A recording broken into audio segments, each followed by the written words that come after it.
and those doing it will pay a high price. Mr. Speaker, this government is serious about reducing harm, and this bill goes one more step in the way to achieving that. Thank you. I call the Honourable Member Chris Whawhaui. Taloha ni. Taloha ni, Mr. Speaker, and thank you very much for the opportunity to speak to the third reading of the Smoke-Free Environment Controls Enforcement Amendment Bill. Mr. Speaker, no doubt with the great interest that the tobacco industry has taken in this bill that some of the executives here in New Zealand will be watching, and it's with great pleasure that I can say that we've set a deadline on banning tobacco displays here in New Zealand. The clock is ticking, and the harm that tobacco has caused in New Zealand, another step has been taken to make sure that the harm that is caused by tobacco in New Zealand another step has been taken against that. Mr. Speaker, it is actually an honour to be given the opportunity to speak on the final debate on this bill in the House. This is the next chapter and a significant culture change here in New Zealand for public health here in New Zealand because we are moving away from smoking tobacco being the norm, and the fact that there's a relatively wide consensus around this House that by the year 2025 smoking will be considered unacceptable and that New Zealand will be smoke-free. Mr. Speaker, both my parents smoked when I was at quite a young age, and I'm quite happy to say at that young age we had the foresight to throw our parents' cigarettes in the rubbish. And I'm glad to say that, even though they did discipline us at the time, I'm glad to say that we did that because of the huge hurt and pain that is caused in so many families in New Zealand because of the harmful effects of tobacco. Mr. Speaker, every year 5,000 families pay the ultimate price because some of their family members decided to light up. 700,000 New Zealanders at the moment smoke. And we think that for every 5,000 families, and we heard a very touching story here from one of my colleagues, Louisa Wool, last night, about how her father passed away prematurely because of the fact that he smoked 2 packets of cigarettes a day. The hurt and pain caused by tobacco, Mr. Speaker, makes me very proud that I've got the opportunity to talk to this bill today. This is another step, as I said, on the journey. We've also had the banning of smoking in workplaces and bars. We've had, which was mentioned earlier, a couple of decades ago, the banning of tobacco sponsorship. And today we are banning the display of tobacco in our shops and our service stations. So we're looking towards that goal, that culture change, that goal of smoke-free New Zealand by 2025. But there's obviously some significant work still to do, but today is a big step. And the banning of tobacco displays takes away one of the major weapons that the tobacco industry has that it uses to target our young New Zealanders. And they know that, and that's why they fought so hard and pushed so hard against the changes that we are bringing in with this bill. But on this key issue, I'm glad to say that with almost the complete support of the House today, that they have lost. And this House and the members that are supporting these measures make no apologies of that because we make no apologies to that because every day as those 700,000 Kiwis light up and every year as those 5,000 Kiwi families lose their loved ones, the tobacco companies have continued to make huge profits. And they have used those profits to target our youngsters to make sure that they've still got a significant and continuing market for their products, which cause huge and significant harm to New Zealanders. Yes, it is a legal product, and they use that line quite a lot in all of the correspondence that they send to members of Parliament. But as I said, today is a big step, but we should not shirk our responsibility to make sure that the intentions of this Parliament to make sure that New Zealand is smoke-free continues. Mr. Speaker, can I now look at the area of Pacifica smoking? Tobacco has a disproportionate effect or impact on the Pacifica community, and that cannot be understated. 35% of Pacific men smoke. 28% of Pacifica women smoke, well above the national average. And unfortunately for my own Tokeloan culture, 42% of Tokeloans have registered that they are smokers.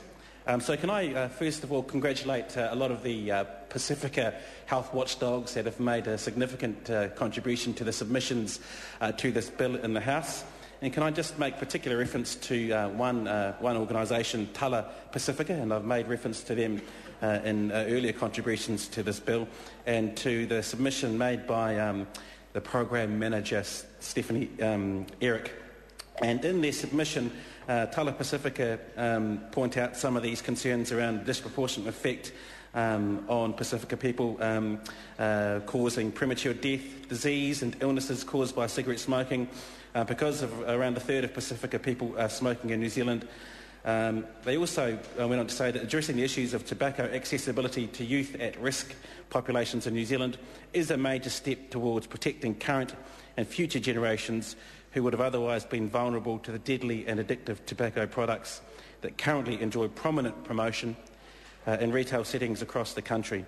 And just to finish on their submission, to protect our Pacific children and the wider community from being initiated into smoking, the removal of tobacco retail displays from site is an essential and urgent requirement for New Zealand, and I think they will be very happy with the move that this House is taking today. So I'd like to congratulate those Pacific health groups who work hard day in, day out to promote Pacifica people to quit smoking and also not to begin smoking.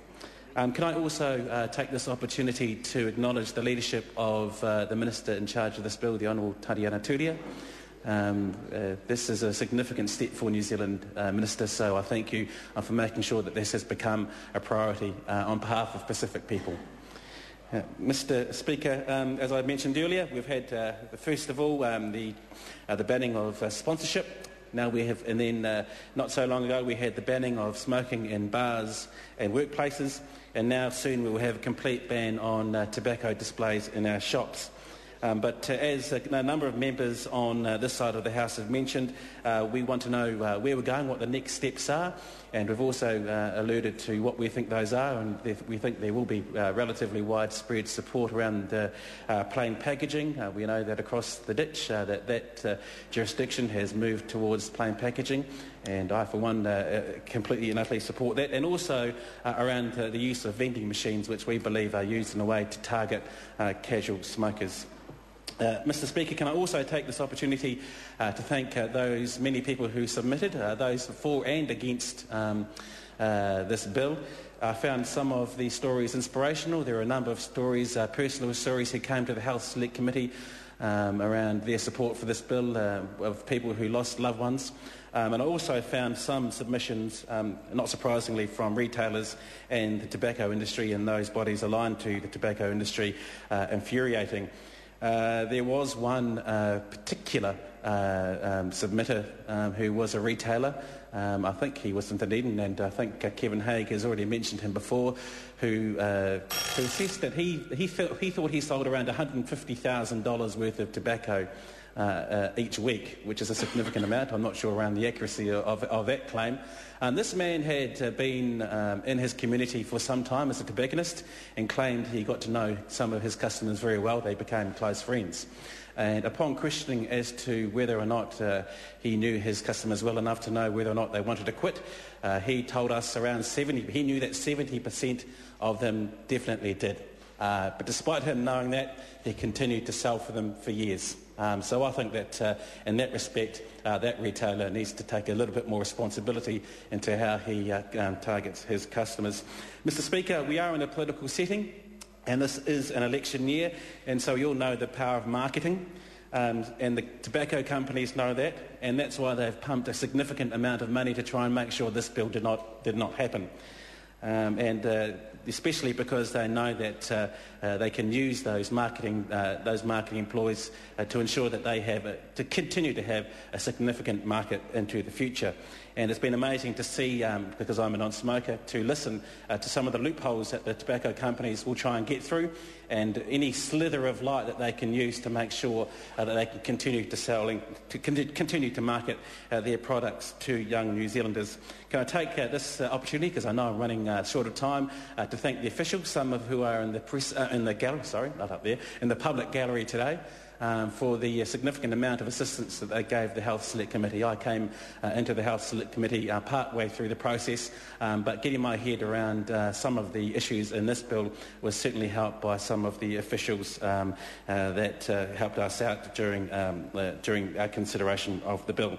Mr Speaker, I'd like to finish on with the words from one submitter, Boyd Broughton, who said, "The current legislation, laws and restrictions governing tobacco retail displays are like the efforts of the moa to hide from hunters in days when moa were plentiful.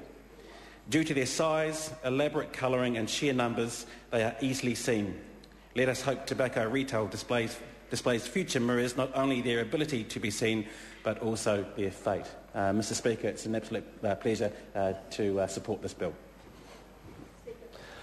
I call the Honourable Member Nikki Wagner.